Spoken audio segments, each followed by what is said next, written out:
Welcome to our channel. Today we how to install DynamoDB Local for offline development, full guide step by step clearly. To install DynamoDB Local for offline development, begin by ensuring you have Java installed on your machine. You can check this by opening your terminal or command prompt and typing Java version.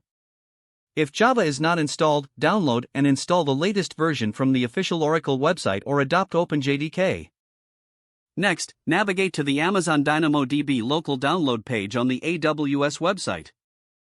Locate the download link for the latest version of DynamoDB Local, typically provided as a .tar.gz file or a .zip file. Download the appropriate archive file depending on your operating system. Once downloaded, extract the files to a directory of your choice. For a seamless execution, consider placing the extracted folder in a directory that is easy to access, such as your home folder.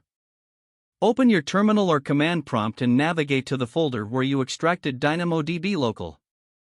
To start DynamoDB Local, you will need to run the following command: java.awt.headless equals truejar dynamodb local.jar shared db.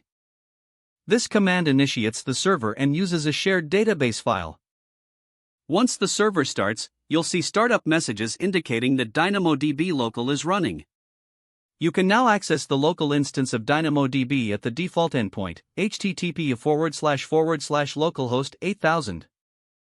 To verify that it's running correctly, open a web browser and enter the local endpoint. You should see a message indicating that the server is running and ready for requests. Now, you can interact with DynamoDB Local using the AWS SDKs or AWS CLI tools for testing your applications offline. This setup allows developers to build and test their applications without needing access to the internet or AWS services. Congratulations, you have successfully installed DynamoDB Local for offline development. If the page does not load, refresh the browser or try again in a private or incognito window. Make sure you are using the correct email address, then retype it carefully to avoid small typos. If your password is not accepted, use the reset option and create a new strong password you can remember. Check your spam folder for verification or security emails, then complete any requested confirmation steps. Enable two-factor authentication if available to improve account security and reduce unauthorized access risk. After signing in, review your profile details so your contact information and settings are accurate and current.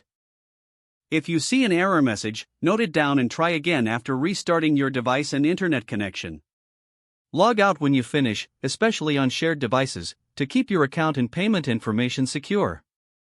If the page does not load, refresh the browser or try again in a private or incognito window. Make sure you are using the correct email address, then retype it carefully to avoid small typos. Don't forget to like this video and subscribe to our channel for more step-by-step tech guides.